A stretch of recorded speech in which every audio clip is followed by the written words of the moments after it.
Al zo'n joggetje treien komt Sint-Pieter saon in grauw en liet de hetten van been vlugger klopje.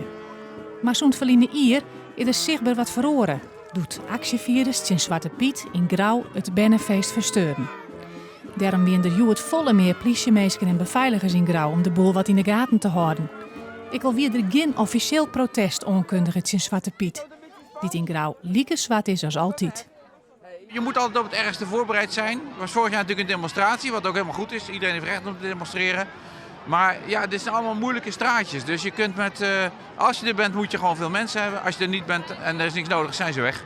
Het zekere voor het onzekere? Nou ja, je ziet wat voor aandacht het trekken. Want hier is SBS6, Pownet, iedereen komt hier. Omdat ze allemaal denken, Zwarte Piet, dan gaan we lekker spannend. Maar gelukkig is het kinderspanning vandaag. Kinderfeest.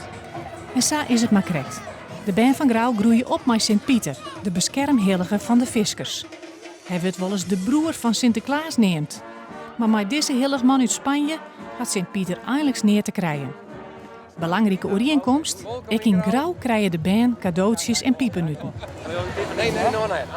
Sint-Pieter is een hele leuke meneer en Zwarte Piet ik. Ik vind hem wel leuk en aardig. Ja. Vind je het niet apart dat de rest van Nederland Sinterklaas viert op 5 december? Ja, best wel. Sint-Pieter vier je ook alleen maar in Grauw. En het wie drok in Grauw. Neven Sint-Pieter zo drok dat president Trump van Amerika er jaloers op wijzen zou. Want ze volle mensen winnen net bij hem in januari.